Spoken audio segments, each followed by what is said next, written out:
Hey, everybody. Welcome back to the Son of a Blitch podcast. I'm your host, George Blitch. And I just wrapped up an incredible conversation with Yia Vang. You guys may know him as a chef who owns his own restaurant, Vinai, as well as Union Hmong Kitchen that he's done in the Twin Cities area. You might know him as the host of Feral, who's put out 3 seasons of their show. And, we talked a little bit about all of that, a lot of history of the Hmong people and his family, and basically how he wrote the love letter to his parents through Vinai, his restaurant that's there in the Twin Cities. And really, we cover a lot of culture, a lot of history, a lot of family, so much richness, whether it's, meals that are cooked on the table or just the lore of all these stories and how all these things came to be in his life. And really, it's just, he has an incredible story. He's an incredible human, so humble, so kind. His heart is huge. And we really dove into some amazing conversations today. So listen, I don't want to go ahead and talk more on this introduction than I need to. I need you guys to make sure you listen to this episode, you share it, you check out the show notes, you go to those links. And if you get a chance to, go check out the restaurant in person, because I know you'll love it. Thank you so much, Ia, for being so open and being so open to share all that you did today. It was really an honor to talk with you, and I know that the listeners are going to love it. So you guys, without further ado, here is my interview with Chef Yia Vang. Enjoy. Hey, Yia, how you doing today, man? What's up, George? How are you? You're great. I'm doing well. Good deal, man. I'm having a great day. Excited to talk to you. Listen, I know there's so much that we're going to cover today. Your restaurants, kind of your history in the, culinary scene, obviously your television show, Farrell. There's so much to cover, but with a lot of my guests, I'd like to kind of bring it back to the beginning. If you can kind of tell me a little bit about where you grew up. You got quite a story there, and it's definitely one I want to kind of dive into, and I think it helps paint the picture of, where you've gone with your, with your careers. And I just want to kind of go with there. So why don't you kind of tell people a little bit about where you grew up, and then we'll kind of thread the needle and kind of go from there, if you don't mind. Yeah, majority of growing up, like when I was younger, was out east, actually, Lancaster County, Pennsylvania. So imagine a bunch of Southeast Asian Hmong kids, really small group growing up with Amish and Mennonite neighbors. So we had that, and then middle school, high school years, and even college. I'm a Wisconsin boy, so central Wisconsin, small podunk town. In our little town called Port Edwards was under in central Wisconsin was under, I want to say, we had what, I think we had about 1,800 people, like a little bit under 2,000 people in our little small town. It was so small that it was actually called village. It wasn't even called town. And yeah, and so I kind of grew up there, and then ended up going to college at UW La Crosse. Being at college, it was amazing because that's where I kind of got, like, I cooked growing up. It was like kind of a thing, but I really didn't want to cook as a professional. I thought this was just the job to get to my real big boy job one day. And so, yeah, as you know, as you go to college, it's like, yeah, I'll cook at this bar and grill place here and there. And then eventually I came up to the Twin Cities. My mom's side of the family is up here in the Twin Cities. So I came up here after I was done with college. I thought I was going to save the world through nonprofits, and wanting to go to grad school and try to save the world through that. And found out real quick, like, man, I just finished school. Why would I want to go to school again? And ended up the only places I could find to work was just restaurants. And then I just found myself back in the restaurant world. And it just, always made sense to me. And then, yeah, eventually from there on, we kind of were able to stem out a little bit, started a few pop-ups. And then, again, we were just very blessed to have the right people, the right team around us that really supported us. Well, I want to kind of go back too, because when you were born and raised in, Yep. obviously with your family there, but you were born in a refugee camp. And if you could maybe talk a Oh, little yeah. bit about the history there, and maybe for folks who maybe don't know much about the Hmong culture and your indigenous Yeah. community, and kind of, I know some people are like, oh, where's that country? Well, it's not a country. It's, Yeah. it's obviously a tribal Yeah. people, and there's a lot of areas that are called Mhm. home, and which now there's, a Yeah. large gathering of folks there in that Minnesota, Twin Cities area. And I was kind of curious about, your Mhm. trajectory and as far as coming Mhm. over to the U.S. with your family, and maybe a little bit of history of your family there, if you wouldn't mind kind of diving into that, because obviously the connectivity of your restaurant now, Vinai, and I'd love to kind of thread that needle if you wouldn't mind. Mhm. Yeah, so back in the 60s, the war in Southeast Asia started, and a lot of people know it as the Vietnam War. But what what what is talked about in American history in the Vietnam War was kind of in southern Vietnam and all the stuff that was going on there. U.S. Troops are on the ground there. But what was while that was going on, there was actually a war in northern Laos. And right now, today, if you look it up, you Google it, it's literally called a secret war. It's called the secret war for a reason. And the fear was that the communists was coming in from the north, and they were coming through Laos. And so U.S. sent in advisors, CIA advisors slash special forces guys, and they came down there and they went to the mountains of Laos and they found this group of people called the Hmong people. That are my people, and they trained them. So it was, Dad talked about how there were special forces guys that would come in, and I'm talking like Green Beret guys that would come in, and they're, because the whole idea of the Green Beret is force multipliers, right? So their whole mentality is, we're going to bring in our guys, and the CIA caseworkers. They came in with their guys and said, we're going to train you.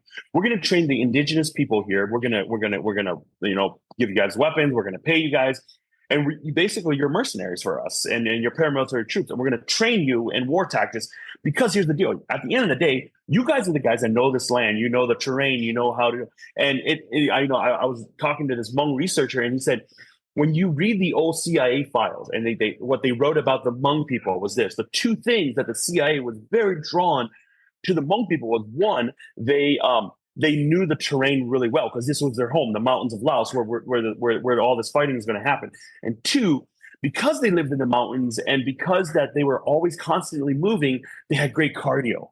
So that it was just like they had good cardio and they knew the area. And that was one of the big things. And I think they also made a note that these are, as they call it, vicious fighters. The Hmong people were known to not have a quitting spirit. Some of the first Hmong pilots that were taught how to fly these, like, basically they were old World War II fighter planes. Some of them, well, you even say they even wrote, because I was reading the CIA case file, old case file that was released, is they said that the Hmong fighter pilots didn't know when to quit. So even if the plane was like all blown up, they wouldn't retreat. They would keep fighting until they were shot down, and they were losing too many Hmong pilots.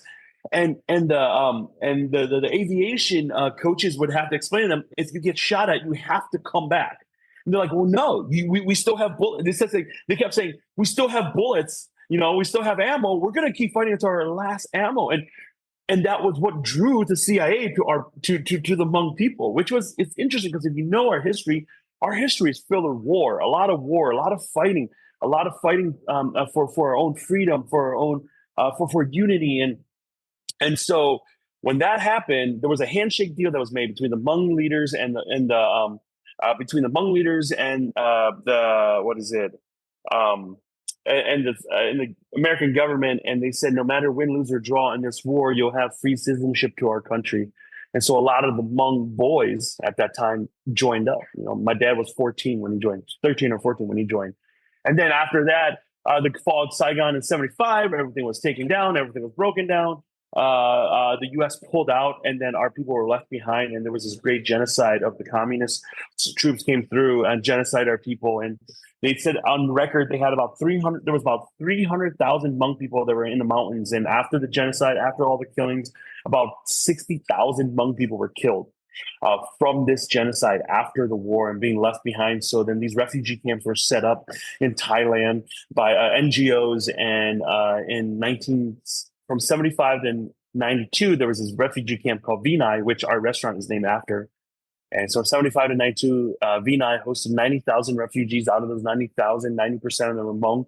Out of those 90% Hmong people that were there, majority ended up in the Midwest because of some of the incredible refugee relocation nonprofits that are here actually in the Twin Cities, backed up by a lot of the Methodist and Lutheran churches here in the Midwest. And so here in the Twin Cities, there are about 92,000 Hmong people in the metro. So it is the largest, most dense Hmong population in the country.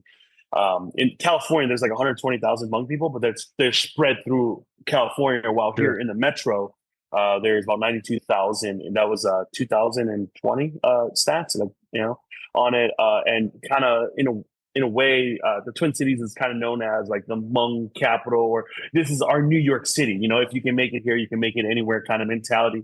for Hmong culture, any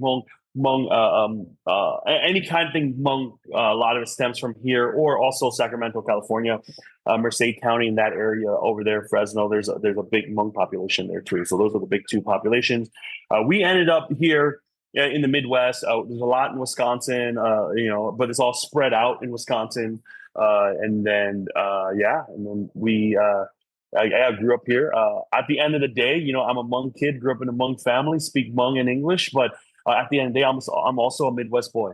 I tell people, I'm a Midwest boy. I'm a Midwest boy, born, raised in Wisconsin mostly. Here, also Minnesota. I love my cheese curds. I love my double cheese butter burgers. I love a good root beer float. Like at the end of the day, like I'm a Midwest boy, but at the end of the day too, I'm also a Hmong kid. Who loves going out, growing up fishing, hunting with my dad. And again, I think that mix with being like the Midwest kid too, who's like, yeah, let's start fires in the back and let's grill our food and, be a little country in a way where, I drive a truck. I love it, and stuff like that. Once in a while, I'll listen to some country music, but I don't do it too loud because I don't want people to judge me. But yeah, man, like at the end of the day, dude, I'm kind of hillbilly-ish. Like we put stuff together with duct tape and super glue. At the end of the day, we always, I don't think you and I are old enough to know the show MacGyver. Oh Richard yeah. Dean Anderson, MacGyver. Yeah, we always talked about the fact that when my dad was tinkering or putting things together, or he, instead of MacGyver being MacGyver, he was always being Mungiver. So it's like, what's the Mungiver way of doing things? So we would always talk about that. I mean, that's at the end of the day, that's what I am. But at the end of the day, too, I am also, this 40-year-old dude who's very connected to our culture, and I, find myself that the vehicle or the canvas that we can use to paint, the picture that or tell our story is through our food. And so we've been a part of doing that for the last. We were very blessed for the last 7-8 years with Union Hmong Kitchen. Now we have another restaurant called Vinai. And we're able to do different things, and we've been very blessed in the last few years to be able to do different shows and stuff. So yeah. Well, let's dive into that a little bit because I wanted to Mm-hmm. hear about, how the Union Kitchen started and the Mm-hmm. idea of, I think a lot of people maybe have this misnomer. It's like, oh, Hmong food is this. Well, you kind of talk about it's more like a philosophy. It's like there's a merging and an equalization of different flavors, and there's like a Mm-hmm. balance that's there, Yeah. and also the community spirit of coming together in something that you have shared, or maybe everyone kind of put a hand in it, whether it's the hunting or the fishing or the foraging, and what Mm-hmm. you kind of bring to the table. But there is certain things like you had, like, some of your recipes with your dad's sausage and your mom's hot sauce, which I want to know about. I'm a Mm-hmm. hot sauce connoisseur, Yeah. but I want to Yeah. hear like a little bit about when you started doing that and doing these pop-ups. What was it that you were featuring these ideas of Mm-hmm. these flavors and profiles, and what would be, I guess, is there a representation of kind of what is Hmong cuisine within, because I know you with those restraints where you kind of say, yeah, it's more philosophy based, but what was it that you were kind of cooking and preparing and sharing as, Yeah. here is Hmong dining when you first started that out? What did that look like? Yeah, so it's kind of like telling a story, right? So you can't just jump into the middle of it. Imagine Right. going into a movie and you jump into at minute 45 or minute 50 and you're like, wait, who's the bad guy? Like who's the good guy? Like what's his deal? So right away you can't do that, especially when you do something with Hmong food, right? Hmong food has been under the umbrella of different kinds of food. Some of the first Hmong restaurant owners and food vendors that came here to the Twin Cities, they had to open under the umbrella of being a Chinese restaurant because that's what sold. People weren't coming in to understand Hmong food. People were coming in to say, "Hey, can I get my lunch for $5.99 plus an egg roll and a fortune cookie at the end?" And so I give props to those guys because they paved the way. Like, these are the people that did basically it was a Pan Asian restaurant where it's like you had Hmong, you had Thai, you had Vietnamese, and even people didn't know what Cambodian or Laotian was. But all of these food groups are very distinct because of the people behind it, and the people behind it are the stories behind the food. I believe that food is this. I call it progressive tradition. You look at tradition, right, George? Like you growing up, you had family traditions within your family, or your mom and dad, or and then as you grew up and you had your own family, you took some of those family traditions, but you molded it to your own tradition of with your kids, your wife, whatever. Do you know what I'm saying? Right. But for somebody to say, well, dude, those aren't real Christmas traditions because you're not doing it exactly the way that your parents are doing. But it's like, no, no, tradition progresses and then move, and we can glean from different traditions. So sometimes when people think of the word tradition, they're just like, it has to be like this. Like, right? We get that one that says, well, that's not traditional French food. My gosh, dude, are you really going to do that? Do you really want to eat traditional French food? Do you want to eat something that's steeped in cream that has no flavors and salt and pepper? Do you want to know traditional French food? They use tripe and innards, and they braised it, and then they made a sauce, and then they made a gravy, and then you poured it over boiled potatoes. Nobody wants that. Now, when you talk about French food, what you're really thinking about when you're thinking French food is what you're really thinking about is what the French people would say, oh, this is a French food, but this is French food plus the 50 years that a French food that has come from this tradition. That's any kind of food in general. Hmong food, Hmong people, our Hmong culture, for the first time in the last 100 some years, and probably I was thinking about 25, 30 years ago, we're starting to just develop as a culture.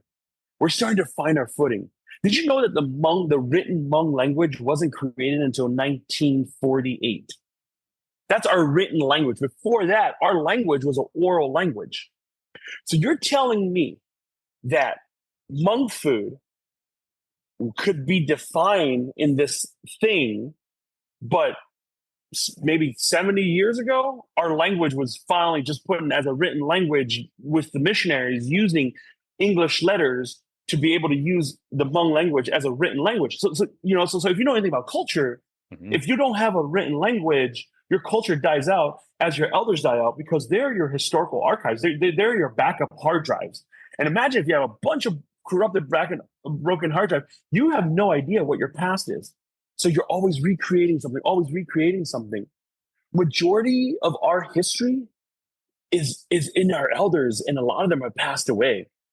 Recently, my mom and dad just sat down with my sister, and my sister, she's a counselor and therapist. So she's like, I talk to people every day about their story. I haven't really talked to dad about his story. So she literally on her phone for 4 hours recorded my dad's whole story of him being a boy, joining the war, fighting through the war, all the battles they were, and his whole story she recorded. And now we have it as a recorded video, which before that, he would just tell stories with his old army buddies, his old war buddies. Right. So that's very important. So I set that up to explain to you, as a culture, we're pretty young. So to say that we're starting defining Hmong food, it's like, no, let's just define our culture first before we can define Hmong food. I believe that food in general is always progressive. It's always changing. Why? Because we're always rubbing shoulders with all these different cultures. That's what makes food so beautiful. So I would say that Hmong food, to understand Hmong food, you have to understand our people, because our food has our cultural DNA written into it. If you want to know our food, you got to know our people. If you know our people, you know our food, because our food actually tells the story of where our people have been, where they are, and where they're going. So the way that we do Hmong food here in the Twin Cities in Minnesota and Wisconsin is a little different than the Hmong people in Sacramento. They're a little different than Hmong people in Portland. They're a little different than the Hmong people in Boca Raton. They're a little different than the people in Little Rock, Arkansas. Why?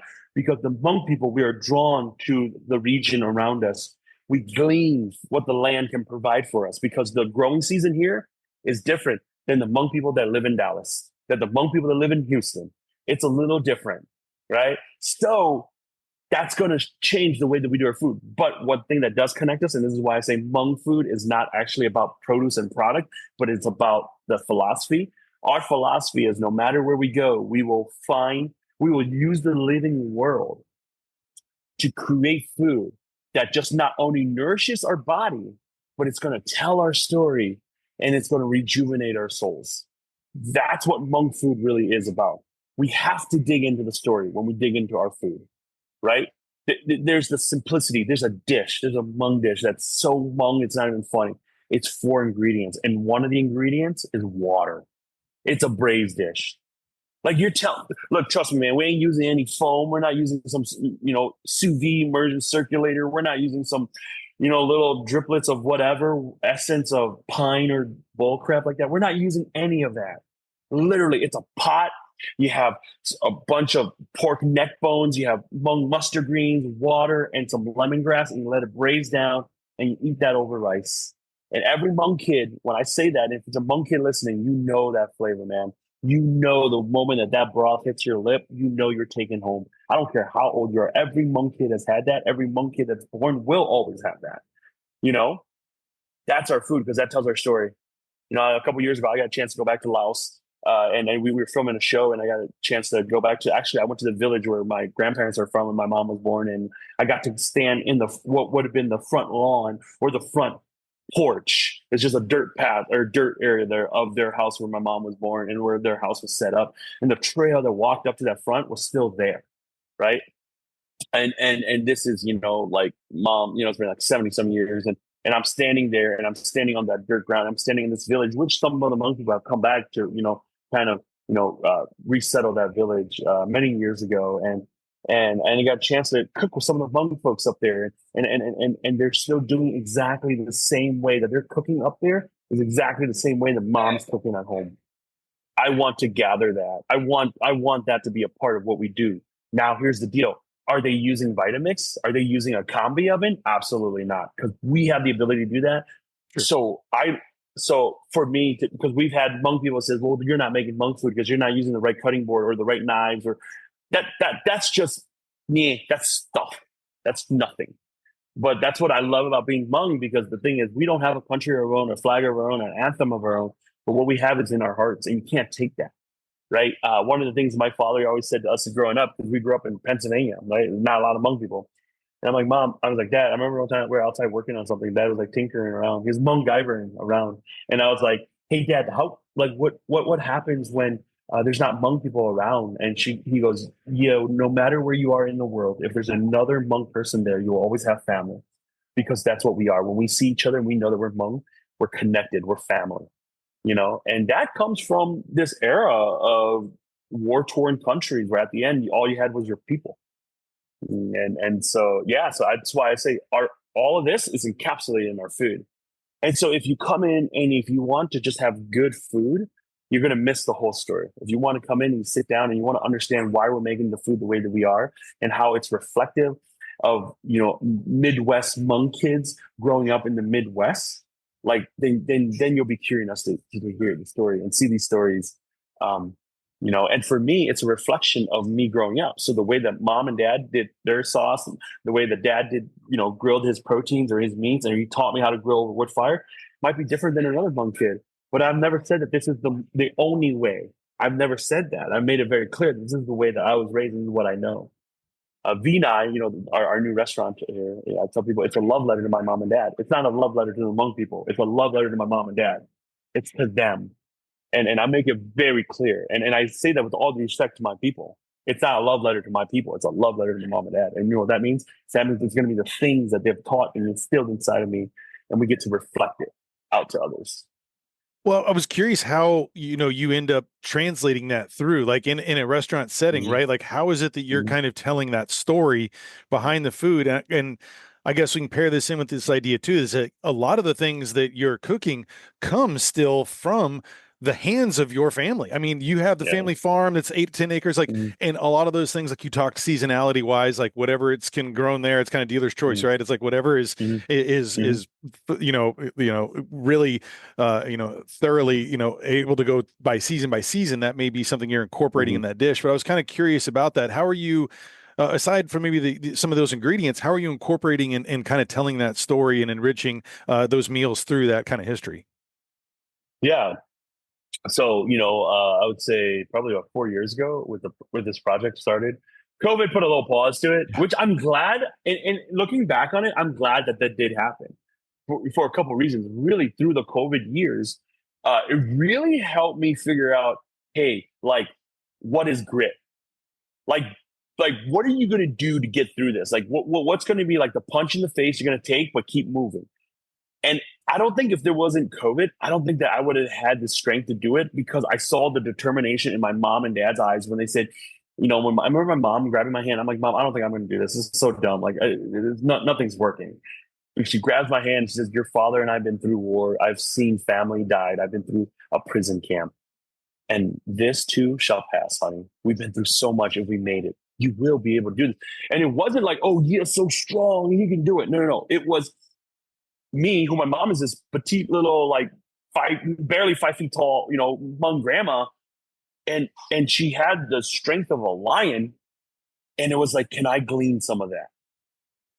That's what I mean when I say it's a love letter to my mom and Yeah. dad. That's Well, why I'm able to sit on these benches that I'm here. And you see the wall, the plaster, everything here is because they said, hey, look, we made it through here. And what I did was I'm like, I'm going to borrow a little bit of that from you to keep going. Because at the end of the day, when it was really hard and when we were down, um, um, we were down money and, we couldn't figure out what the next steps were when we were in that position.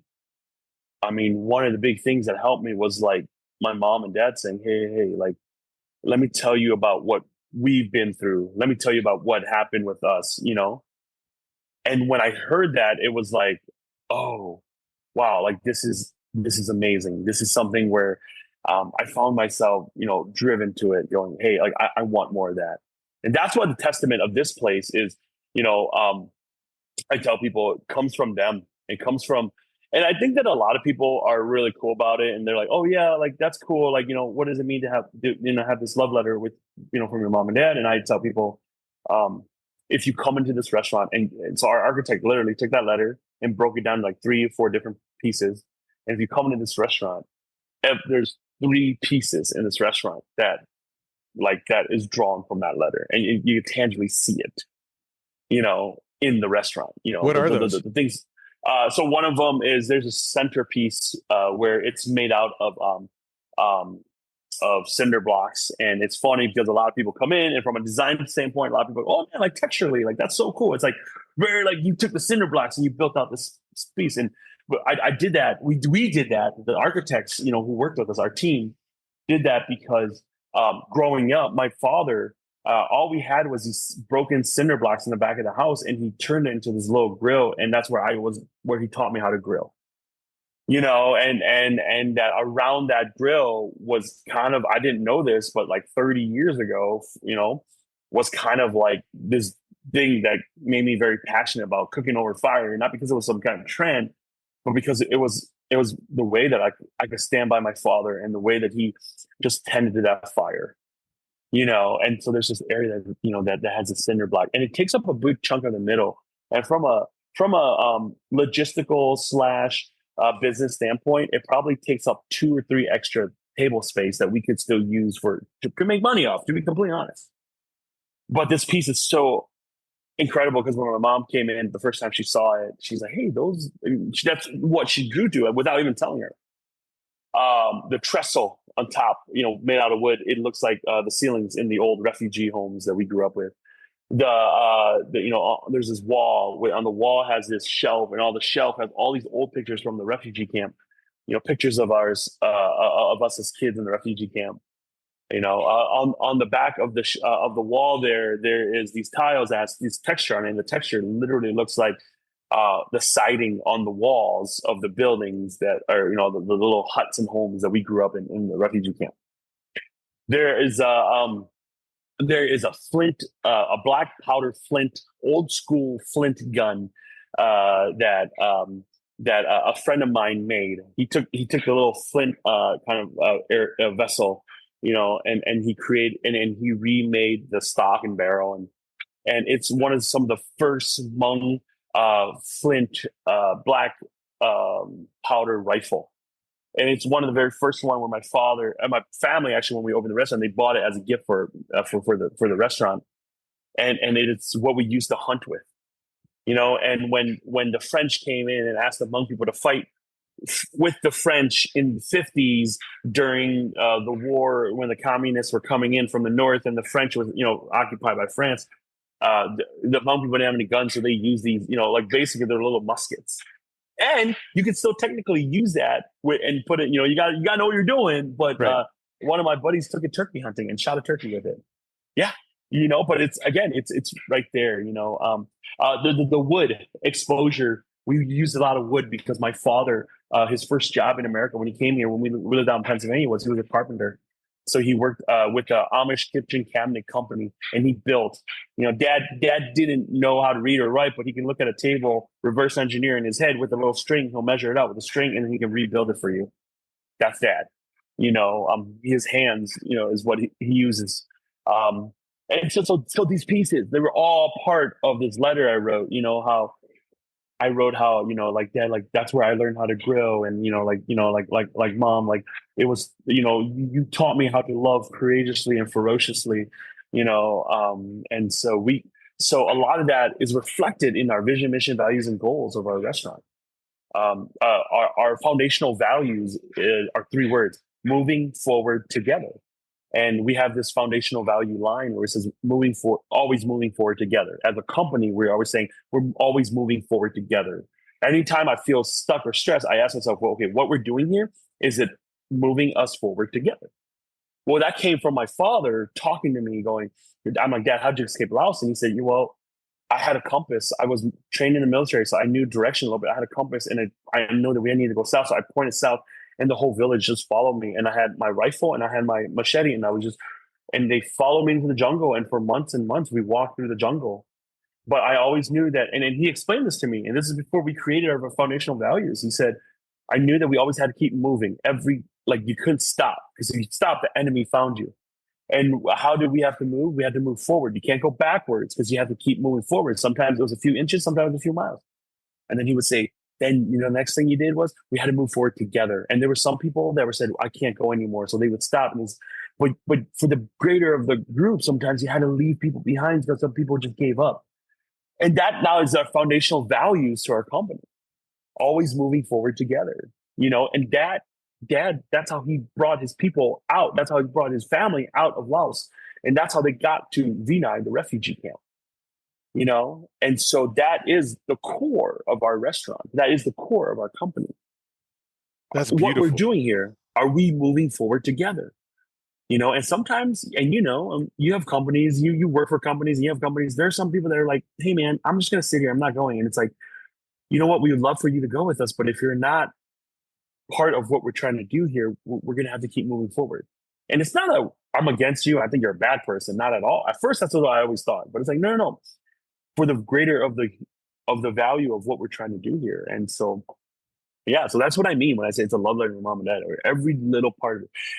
And the easy thing is, the food reflects them. Mom, all her hot sauces are here. All the peppers grown from all the vegetables, all the ferments, all this stuff. It's all from the restaurant. That's the easy stuff. But there's these little nuances into what we're doing here. All these little things that's happening where if you come in and you're like, oh, that's a cool design, you see a cool design. But if you're curious enough and say, well, I want to know why it's like that, we'll sit here and we'll tell you the story. That's beautiful, man. I love that you honor them and the history of your people in those ways, and continue to share that with all the people who come through. There's, I guess, it was something that I kind of thought about too. Like, I know that Hmong people, there was the word called Mia. It was like at one point it was a derogatory thing. It was the sons of the soil, right? And like it's something Yeah. that you and some people would look at that in a negative light, but you took that in something that's like you wear that with pride. And I'd love for you to kind of talk a little bit about that, and how you relate to that, and that's something that you kind of connect with. Yeah. So if you trace the history of our people, um, about 3,000, 4,000 years ago, excuse me, our people can be traced to what is now known as like southern China, in the foothills of the Yangtze River, the Yellow River. That's where there's like this beautiful fertile basin.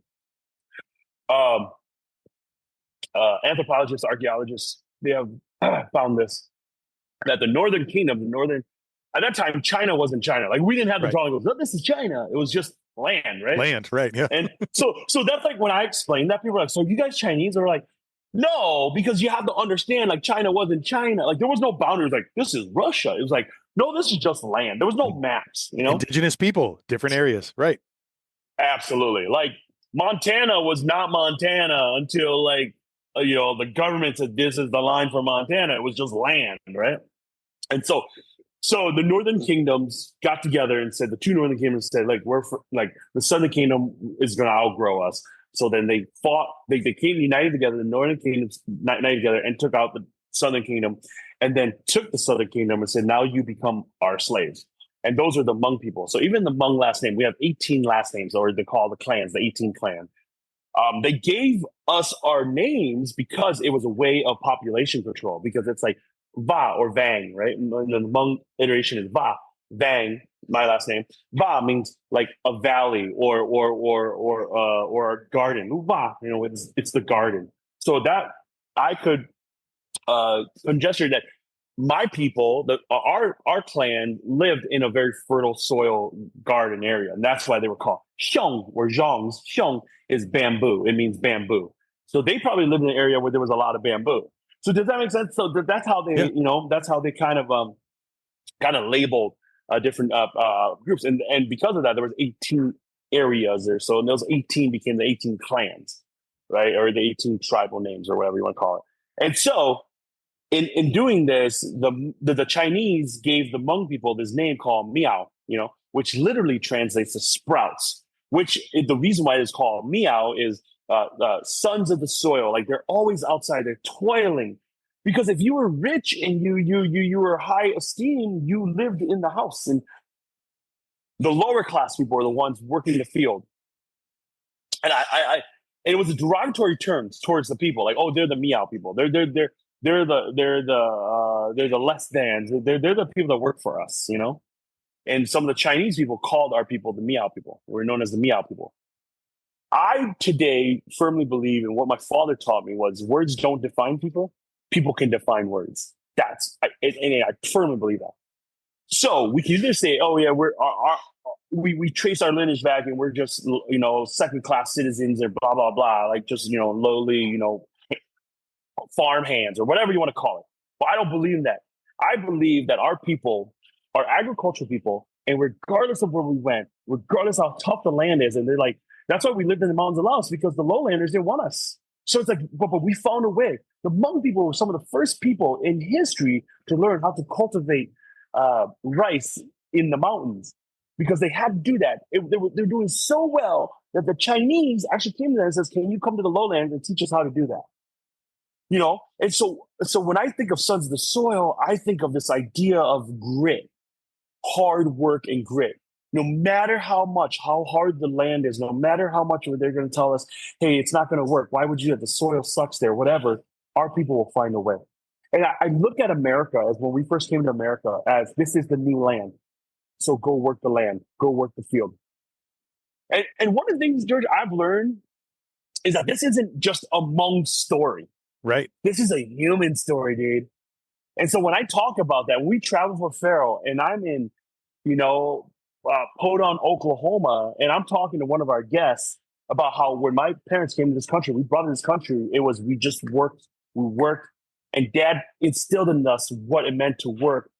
And then there's these beautiful moments where you can enjoy and you can be with family. Here's a Hmong kid born in a refugee camp in Thailand, living in Minnesota, and he's now in Oklahoma talking to a dude who's a noodler out there, noodling catfish. But this guy gets it too, because he's like, well, that's my grandparents' story. That's the hustle they went through, and I get that. So it's like this human connection, right? Sure. And so that's what I love doing. I think it's what we love doing with Hmong food. When we have our our Norwegian Swiss brothers and sisters, our white brothers and sisters that come and eat here, and they're like, especially the older folks, they're like, I don't know, I'm like, hey, at your house, you eat, you have some kind of starch, you have some kind of meat, you have a sauce, and you have a vegetable, right? Yep, that's what we have here. We have some kind of protein. Our starch is rice. We have vegetables. Sometimes they're stewed, sometimes they're stir fried, sometimes they're grilled, and then we also have a hot sauce, some kind of hot sauce. It's yours is probably called ranch, but ours is a little different, but still same concept. It's food lube. It's kind of helps bring everything down. The moment people see that, they're like, oh, I get it. Yeah, it's not too different. There's actually commonality. That's why we say that food is a universal language we use to speak to each other. But we might season it different. We might grill it different. We might have it a little different technique. But those little differences, that's actually the cool nuances where we learn a little bit about each other. And so that's what I love about, when sometimes people look at our history and they go, well, we were lowlanders. We were highlanders. We were in the mountain people. We were dirty. Yeah, dude, I wear that as a badge of pride, man. Like statistically, we weren't supposed to make it. Statistically, we weren't supposed to amount to much. But because of our fathers and forefathers, our mothers and our foremothers, and the sacrifices they made, they gave us an opportunity. Don't waste this opportunity. Well, and they like your parents even told you like opportunity is going to come and like be blessed in that. And like even when the Mm-hmm. chips were down and it looked like you were ready to give up, they were like, "Look, we've come here. We want to see our children Mm-hmm. succeed." And Mm-hmm. like the idea like you were talking about like your dad now sitting around with all of his Mm-hmm. grandchildren and Yeah, being able like that yeah, is that not the yeah, definition of success of being able to see those future yeah. generations thrive and Mm-hmm. continue to, merge with other cultures and share Mm-hmm. their histories and Mm-hmm. with that, when you were talking about like your sister recording your dad, I Mm-hmm. used to travel around the world and interview indigenous elders with a guy named Harvey Arden who worked with National Geographic, Mm-hmm. and our goal was to try to sit down with the elders, preserve their stories for future Mm-hmm. generations in a digital form, which was, Mm-hmm.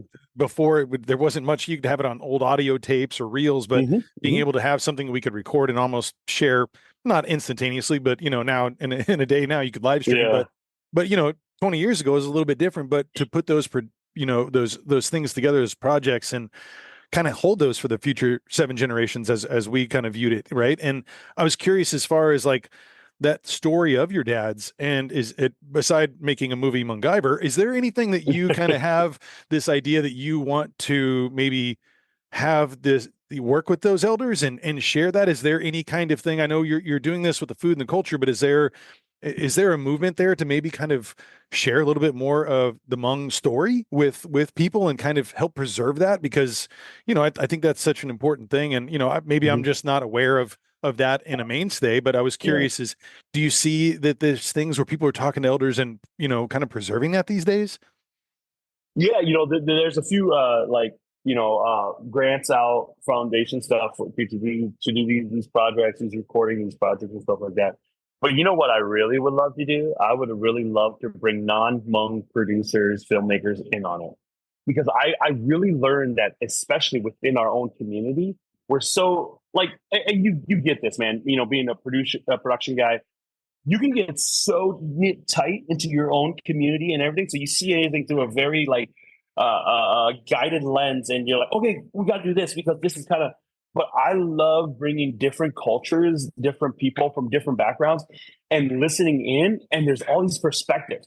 That's why like our architect firm that put together this piece, it wasn't a Hmong architect firm. It was a Christian dean. It was they're incredible. But what they're really good at? They're good at seeing different perspectives from what I'm so used to. I'm a 40-year-old dude. I'm in this culture. This is my culture. This is my people. I'm so the problem too. The truth is, I'm in my own way sometimes because it's like, oh, okay, I want to get into this. I want to get into this story, and being so doing it that way, you forget all these little things. So then when we had Christian D and their team come in, they're like, that's so cool. Look at the way look at the way of the siding of that refugee hut, that refugee house that you guys grew up in. I think we have a tile that I worked with that looks like that. What if we put that tile in the back? And the moment they did that, I'm like, I would have never known that, right? My father taught me this, and my mom and dad, they both taught me this. And when I was such my dad always said, yeah, when you go out to the world, when we were kids, he would say, when you go out to the world, you're going to learn so many new ideas, so many great new ideas. Glean from it, learn from it, and bring it back to your people. It wasn't like, hey, just speak Hmong, only be Hmong, Hmong 100%, do or die Hmong. It wasn't that. It was like, no, no, no, no, no. Our people are going to need our future generation, our kids, to go and learn the world. Dad always said, this is no longer our world. Your mom and I, this is not our world anymore. We left our world. This is your world. And Dad had this thing where he was super humble, and I learned so much from him. When Dad said, when we came to America, and by the time you were done with fifth grade, sixth grade, you are now the teacher and I'm the pupil. I will learn from you. And dude, man, you're talking about a freaking war hero. You're talking about a guy who commanded troops. You're talking about a guy who, you know, stood alongside some of the biggest Hmong officials and fought in a war. You're talking about a guy who worked side by side with the CIA, right? And for him to look at his children and says, "You're smarter than me, and I am the pupil, and you're the teacher now. Please teach me. We're going to learn from you." Man, I was a kid. I was like, "Cool, Dad. Can I go play now?" You know, but now as an adult myself, as like a 40-year-old dude who's like, man, like by the time my dad was like 25, he lived 4 lifetimes already. You know, and I just thought to myself, yeah, like this is I owe it to them. I got to come back, and so that's why, for me, that's why it's super important. This whole thing is super important.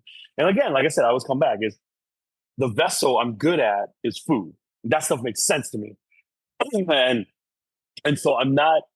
So that yeah, so that kind of drives me really a lot, you know, and as I think about my parents and the things they do, and you know, even these stories that they have, and you know, so when we're done with my mom or my dad, actually, my mom, we're gonna do my mom also, you know. So Wonderful. my sister was like, hey, like you know, I was gonna get mom's story, and like that's awesome, like let's do that. And so we're putting together. And again, I love to bring all these different people from different walks of life that aren't Hmong because I want them to listen in and says, okay, what does it stir inside of you?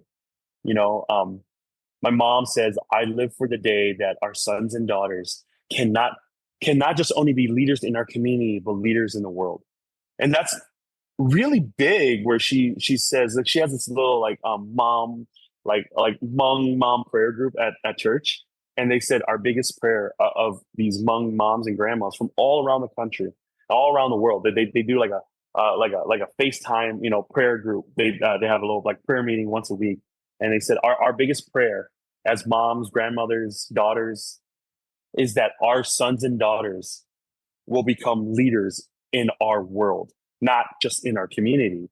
And it's you see these 70, 80-year old grandmas who a bunch of them have been to the restaurant because they would come in, they're like, you know, your mom, you know, puts you on prayer requests for us, and we always been praying really hard that God will bless you, you know.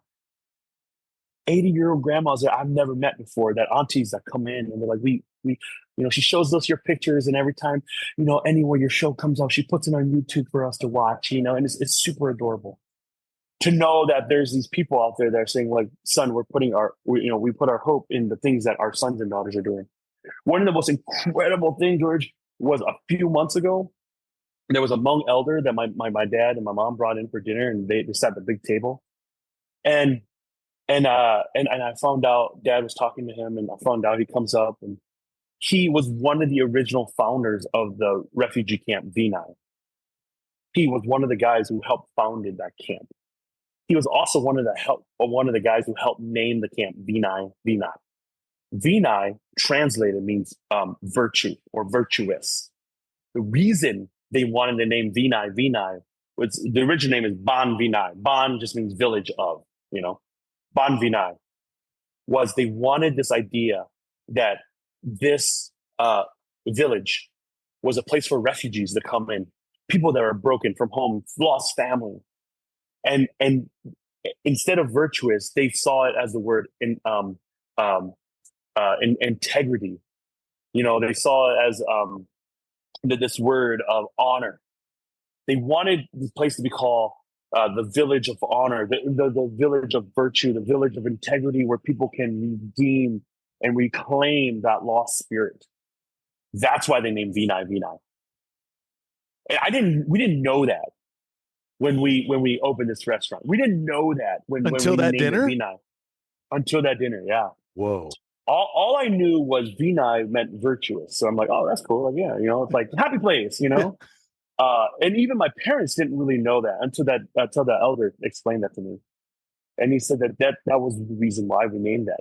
A small group of us decided to name it that because we wanted to be a symbol, a beacon, where people can come in lost, out from the cold, and come in and restore a little piece of themselves. Without knowing that, that is the vision, mission, values, and goals of our restaurant. Without even knowing that, like, does that make sense? Like this is Yeah. like one of those like Yeah. really like serendipitous moment. I'm like, wait, we didn't know that because 4 years ago, the idea was to create a place where community is number one and good food happens to be the byproduct of it. That It's was the it. conduit, right? Yes. I didn't meet this gentleman, this elder, and he at the end he's like, in his late 80s, and he shakes my hand and he hugs me and he said, son, it's very good to see our sons and daughters doing amazing things in this world. And I mean, I'm talking about a dude that was like 50 some years ago, with another bunch of people and say, hey, look, we have this little plot of land. Can we use this as a place to rebuild our people?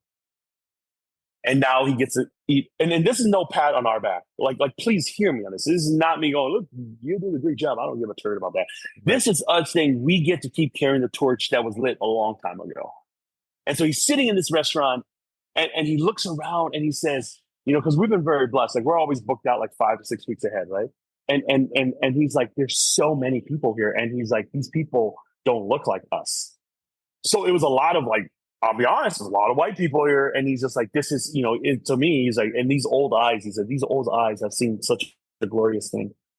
And he just saw all the monk food that was coming out to all the tables, the place was packed, and so it was just in this moment where we're like, whoa, we're doing something here that we didn't expect this. So when people go, hey, what's next? I'm like, I have no idea. I don't. But we're going to keep following the path. We're going to keep following the way that the pathway that was set up for us. We're going to keep following. We always say that we stand on the shoulders of giants.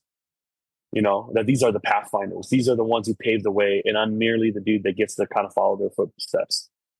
Well, you're carrying on that spirit, man. And, even when you don't know exactly everything, it pans out, and it's those moments, man. I can only imagine what that must have been like for you and for your folks to be sitting there and hearing that. I mean, what a huge, epiphany of sorts. And also like, yeah, I'm right where I'm supposed to be. And we're doing the thing we're supposed to be doing.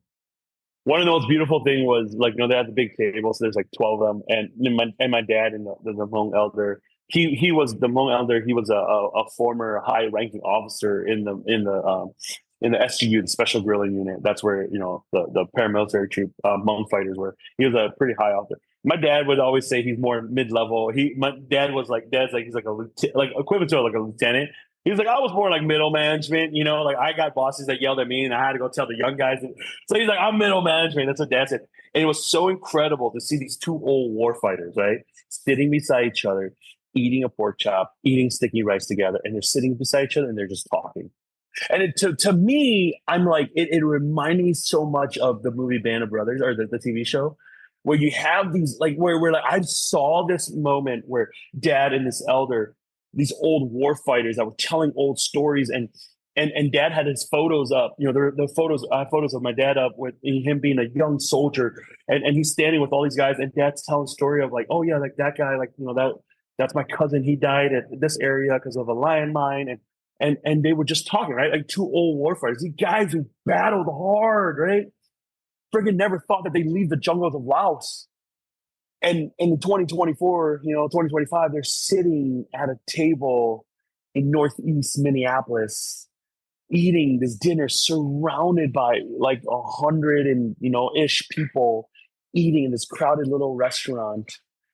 And I just thought to myself, like, man, this is so cool. Like, for me, to be able to see that, and for me to be able to I kind of had this scene. I'm kind of very like, I love movies, especially war movies, and just, I'm a dude, I guess. Yep. And it's just like these two old samurais. We have no more battles to fight, and they fought loyally for their shogun.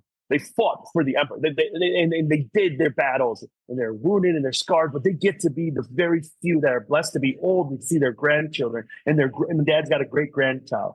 You know what I'm saying? Like, they got to see that, and a lot of their dudes didn't make it out. A lot of their dudes died young. Some stuff happened to a lot of the dudes, and I just see them with their sword, where it's like melted together, where it's like they're never gonna have to draw their swords again. They're just sitting there and they're telling stories, and they're about the battles they fought and the freedom that they get to live in.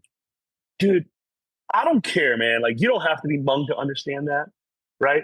That's why, like, for me, like, I don't care where all the political stuff is, but when I see troops or soldiers coming home, like my brother's a military guy, he was in the military, went over to Iraq, and when I see these guys, I'm like, yeah, man, Call of Duty, you go in, you do what you do.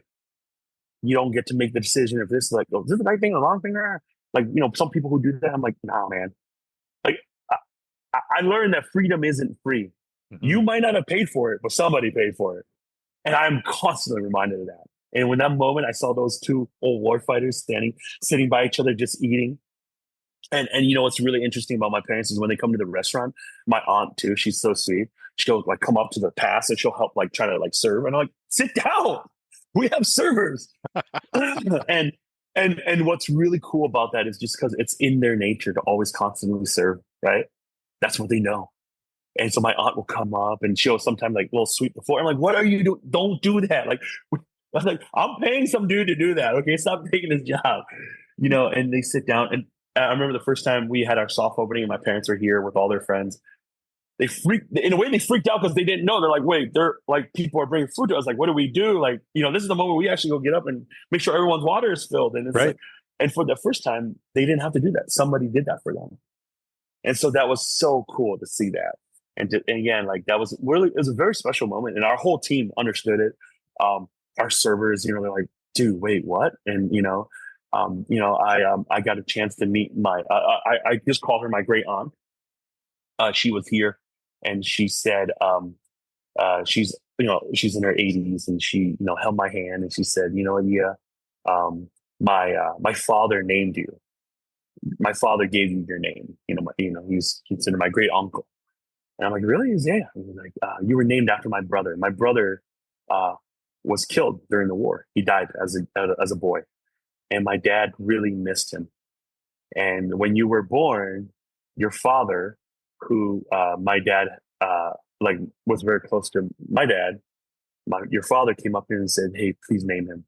And so you're named after my brother because my dad wanted a life for my brother, but he died. And I just want you to know, again, I never knew that. She came in and had it, and that changed me, dude. It changed me, Yeah. and that was like what 4 months ago, like yeah, 4 months ago. That changed me a lot, knowing that your life is not your own, and that like her dad, my great uncle said, "Hey, I want to give you my son's name because I hope that whatever." And you're a kid, so you get this. Like I hope that whatever ambition I have for my son, even though he died as a boy, it will be passed to you. And even if he hasn't, even if he doesn't get that life, I hope that your life, in a way, um, becomes something where because her dad's passed a while ago, and he's like, so there was that hope that our son's name will be carried on. Man, I don't know, dude. That So when people go, "Oh man, how's it feel to be nominated for James Beard?" Blah, blah, blah, I'm like, that stuff means nothing to me compared to the people that have been coming into the restaurant, sitting down, and says because of Vinai.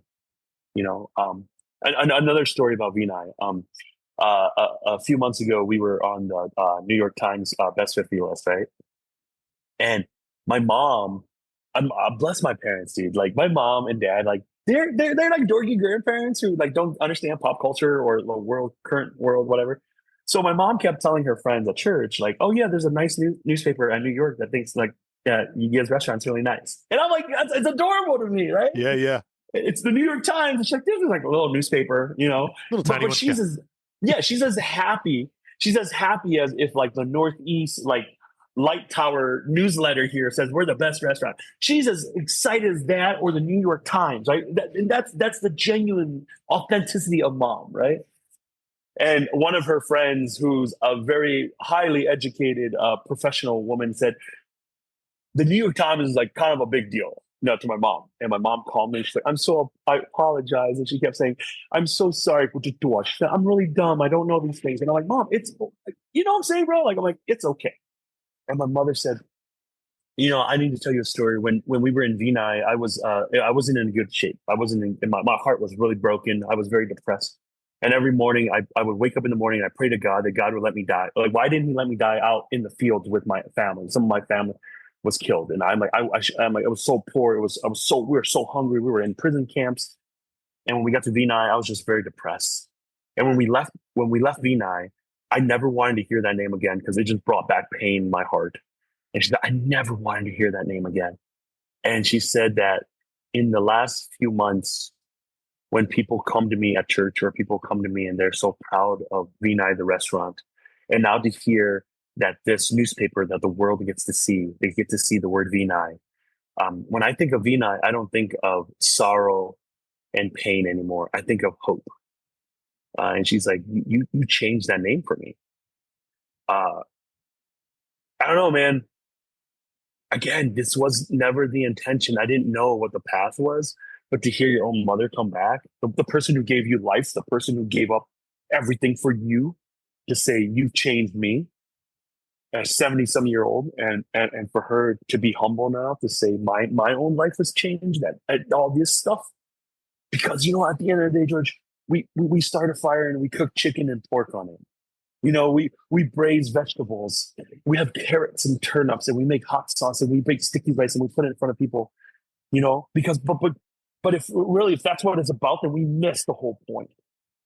We miss the whole point because it's more than that, and that's what we get excited about when we talk about Vinai. Like people, if people want to come here and they just want to critique the food and they want to critique the service, sure, go ahead. At the end of the day, we're a restaurant, and we have to be accountable to that. Sure. But if you want to come here and be a little bit curious and understand what's going on and just get a glimpse and be like almost like a fly in the wall to understand some of these stories, it's going to take a little bit of effort. And those who desire to have that little effort, they leave a little bit more filled, right? Just more than food. And so that's why we say that we first start with the community here, our staff. We build our community. So then that trickles down to the community of the diners and the guests. And then when the guests leave and our diners leave, maybe they go back and knock on their neighbor's door and said, look, I had this great experience in this community. That I want to share that community with you. So can you come over to my house for dinner? They don't have to necessarily bring them here to Vinai. Because something sparked inside them, I want to get to know my neighbors more. I want to get to know my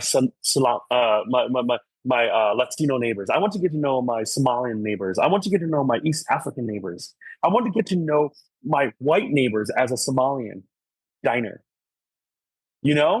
because there's a sense of community that can be brought around food. And I want to share a little bit of our food because in our food is a little bit of a story of our people and our family.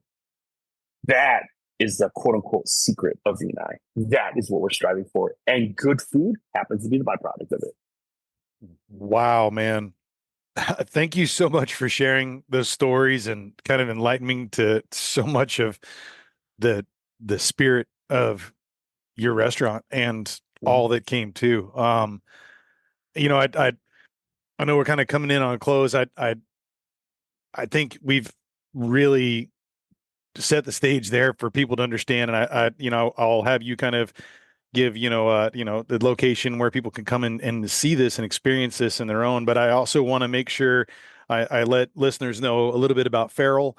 Mm-hmm. And so if we can just spend maybe a few minutes, we can Yeah. just talk about, Yeah. what it is in and of itself. And I mean, we could talk on that for an hour or two as well, but Yeah. I would love I feel like I'd be amiss if I didn't, at Yeah. least have you share a little bit about that and how that came about and what kind of the goals are there and maybe how that connects with all the other things Mm-hmm. you're doing, if you won't mind. So, yeah. So, man, a few years ago, a producer came up to me and said, hey, I have an idea. It's kind of out there, but, there's a show I want to do. It's called Feral. Basically, what we're going to do is we're going to travel the country, find invasive animals or animals that are destructive to the ecosystem or animals that most people won't eat. And we're going to go find a guide. You're going to go out there. We're going to hunt it.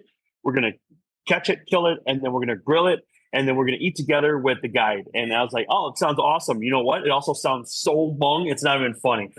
Where I'm like, dude, that's called a Saturday with my uncles, like what? We're going to go out there and there's like, squirrels, sure, whatever, or, or iguanas, okay, whatever, and so I'm like, yeah, let's do it. Outdoor picked it up, and then we started filming, and it was cool. We get to travel across the country, meet a bunch of different people from different walks of life. One of the greatest things is that a lot of them have never heard of Hmong people. From the Everglades to the Grand Tetons to Central Texas, to all around, even Minnesota, going up to northern Minnesota, Wisconsin. Illinois, everywhere, you know. And so what we did was, I loved it because it it wasn't just a hunting show, right? That's kind of that's the canvas for it. Mhm. It was actually a show about connecting over hunting and food. And what was incredible was when I met with a lot of these guides, a lot of these hunters, a lot of them talked about preservation, about, land preservation. And a lot of them focused on this idea that, hey, this is like, we went pheasant hunting once, and pheasant's not, necessarily invasive, but we wanted to feature what it means to really take care of, these, prairie lands, and why this is important. When you start digging into that, it's all about how can we do our part now so that the next generation has something for them. That's Hmong. That's totally in our Hmong philosophy.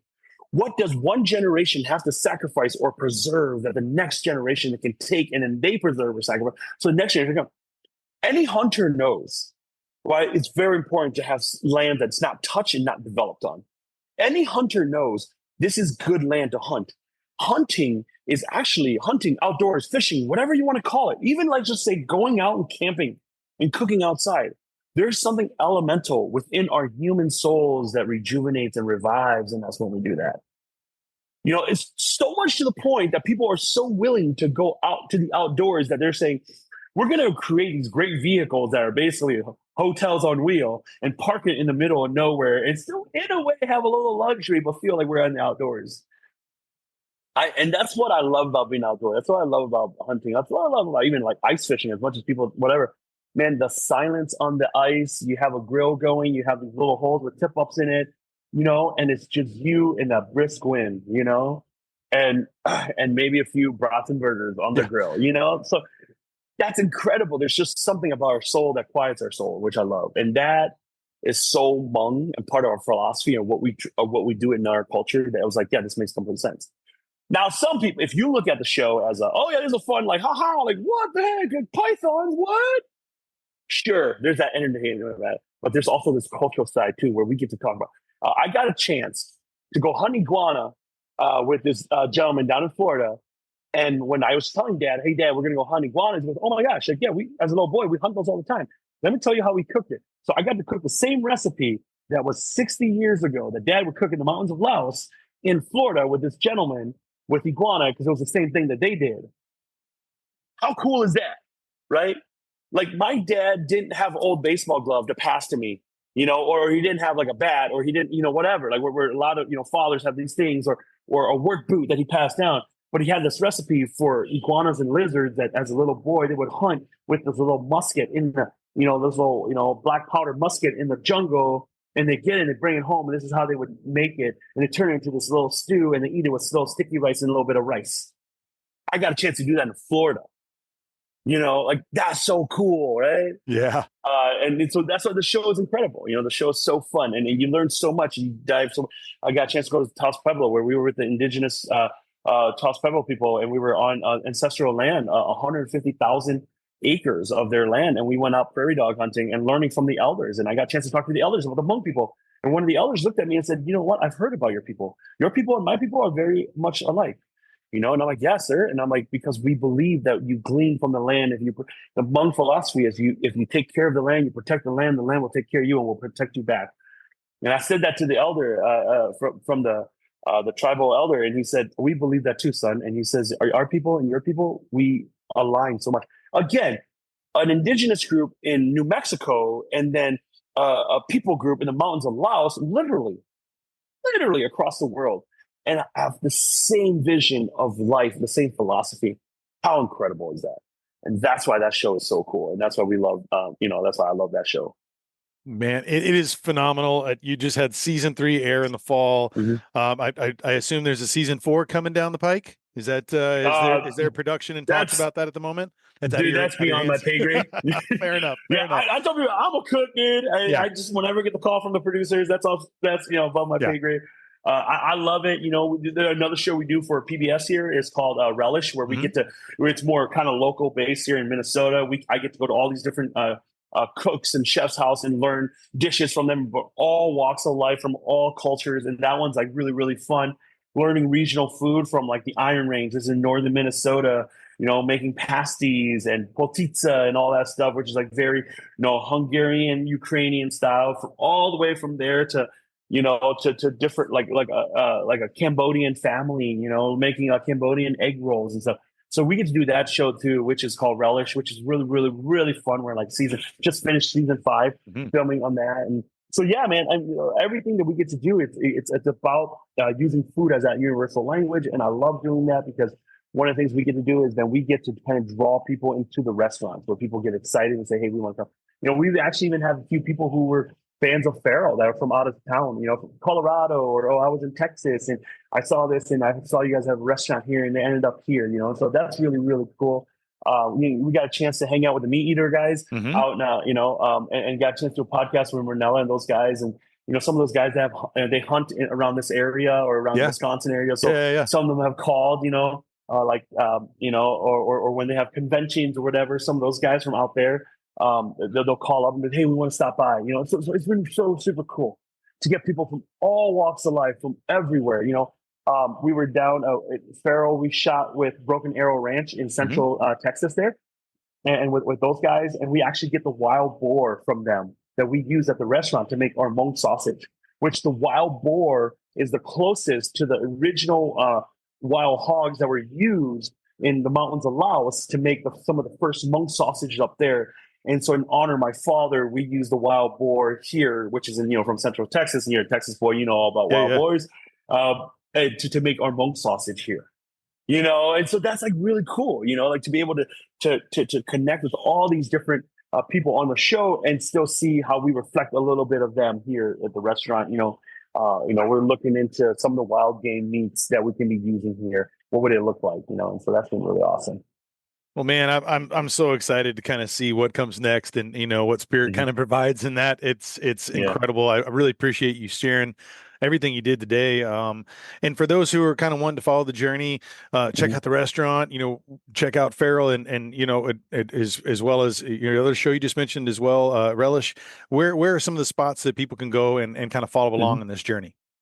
Yeah, so Relish, they put up all our streaming episodes on YouTube. So you can just type in Relish or my name, Yia Vang or whatever. And it's all up on there. And then actually, myoutdoortv.com, the app Mhm. or, the streaming network or for outdoor, they actually have season 3 on there now too. So all the seasons on there. So you can go stream it all on there. Or, they also do the rerun stuff on outdoor too. So you can go check it out on outdoor. And then, we just say follow us on their social media at Vinai MN. That's Vinai the restaurant, or at Union Hmong Kitchen. And then like my personal one is at Yia Vang 70, and and they're all kind of connected. And so we promote different things that we're doing. And we get to feature different dishes, and then we put little stories up behind it and why we do it. And that's been really fun, and getting people to understand the foods that we do, why we do the foods that we do. So yeah. Well, I definitely suggest everyone check out the show notes. I'll have all these links in below. Mhm. Make sure you go follow them and check all of this out. Before we leave, I had one last question for you, and that's one about legacy. Mhm. How do you view your own legacy, your personal, some of the projects that you're Mhm. involved with? How is it that you hope that these you know, can continue generationally to Mhm. inspire, and the spirit of what your parents did by coming here and the sacrifices they made, and maybe some of those things that you're working on now. How do Mhm. you see that interconnectability, and like what is that is it something you think about on a day to day? Is it something that drives you, or is this something that's kind of like you can kind of look back and see as you kind of make these stepping stones in your life where these Mhm. paths may lead? Because obviously, even just talking about the Mhm. last few months, the things that you didn't know about Mhm. the restaurant and about your Mhm. name. And so, I mean, there's Mhm. things that are always, kind of these truths and these things that are unraveling in the story. But what is it that you think about in that idea of legacy, if you don't mind? Yeah, for sure. I love movies. I love epic war movies. In the movie Saving Private Ryan, it's been over 20 years, so spoiler alert, right? At the end, where the last scene, you've seen it, the Oh last yeah. scene where Captain Miller is dying, and Private Ryan is holding him, and knowing that everybody died just to be able to get him to come back, to his family. and Miller kind of looks, at Ryan, and in his dying breath, Ryan pulls Miller in, and Miller, who's played by Tom Hanks, says, earn this," and he whispers in his last breath. And then there's that great scene that then goes back to the first scene, and you realize that the gentleman looking over that grave, that grandfather was actually Miller, or sorry, Ryan, and it wasn't Miller, and he was looking at Miller's grave. And what does he do? He looks at his wife and he says, "Honey, did I live a good life?" And he sees his children and his grandkids, and he goes, "Did I live a good life?" And it's this moment where he just remembers the cost, that his life came at this cost of all these these men who was done with their job, but they came because they had to come find him to get him home. That everyone died so that he could come home. And the question he had to ask himself as an old man coming back to Omaha Beach there, seeing this grave of, Captain John Miller, and he has to ask himself, was I a good man? Did I live a good life? And I think about that scene a lot because I love it. It's one of my favorite scenes. And I think about when I hear that, I hear in the principle of the voice of Captain John Miller, I hear the voices of my grandfather who never made it to this country, who died in this war, and my uncles who died in the war. I hear them going, "Son, earn this." There are those who have gone before you that died, that only had a hope of what our people could be. I tell you this to tell you that I don't think about legacy for me, but I think about their legacy. About 3-4 years ago, I became an American citizen. I took my citizenship, became an American citizen. A friend of mine, and with all good intentions, said to me, "Yeah, I don't know, man. America's not in the best state. He's a white dude from America, right? Born here." And he's like, "Why would you want to become an American citizen?" Because I was like, "Because you were born a citizen here, it's a little different for you. You don't know what it's like to be not born a citizen and always feeling like an outsider. But today, I have the ability to go through this process and become a citizen. For the first time, I can say this is my home, right? I'm not doing it because you can pat himself in the back and say, 'Oh, I have a home now.' No. I'm doing it for my grandpa, who I never got a chance to throw a baseball with, who I never got a chance to grow with, never got to go fishing with. All my friends had those stories. And he died knowing that one day, fighting in this war, maybe my kids, my grandkids will have a freedom into something better than dying on a freaking side of a mountain somewhere where nobody knew him. Though they're the legacy. So I don't think about my legacy. I don't really, I guess in a way, I kind of don't care. I mean, I care, but I don't care. You know what I'm saying? Yeah, yeah. But what I think about is it's like a ripple, right? When you throw rock in the river or water and there's a ripple. I merely am one of those little ripples, and I hope that I get to push far enough that I can entice another ripple, and then that ripple pushes another and gets another ripple and another ripple, because I know the sacrifices that were made to bring me here. I know the sacrifices that were done so that I could be here, to have a position I have, so that I can read English, so that I can speak English, so that I went to college. I had a 4-year degree. I graduated in high school, college. I am light years ahead of some of my ancestors, some of the people. I am light years ahead. That's all due respect to them. What am I going to do with that? How am I going to earn this? Not like I had to go make it happen. No. Like this was sacrifice for me. That's what I think about when I think about legacy. I think about their legacy and what I can do to entice, to encourage the next ripple, to encourage the next ripple. That's all we're trying to do. And honestly, man, if it's Lord willing for the next 40, 50 years of just being able to cook food, let's do it. If we get to, if it means like, hey, the Vinai is doing so well that we get to open another different restaurant doing something else, let's do it. If it means that we get to do another different show that gets to highlight some of those echoes, some of those ripples, then let's do it. I'm about that. Life is pretty simple for me. Mark Twain has this quote that says, the two most important day in every person's life is the day they're born and the day they find out why. And for me, the day I found out why, my why for being born is to be able to be one of those little ripples and also entice another little ripple. That's what I'm going to do. Man, beautiful. Beautiful. Thank you so much for sharing that. And thank you for joining me, Yia, and all the wonderful things you're putting out in the world, man. You're an inspiration, and I really, really appreciate you just as a human being and all the wonderful things that you've produced and that you get to that we get to see that you've shared out there and the ripples that you continue to expand and put out in the world. So thank you once again. Everyone, make sure you go check out the show notes below. Check out these links. Go check out Vinai and go and enjoy an incredible meal and see what we just spoke about and why this is such a beautiful and sacred place. And once again, man, thank you so much. Looking forward to visiting you in person sometime. Thanks, George. Thanks for having me, bro. Cheers, man. Well, you take care.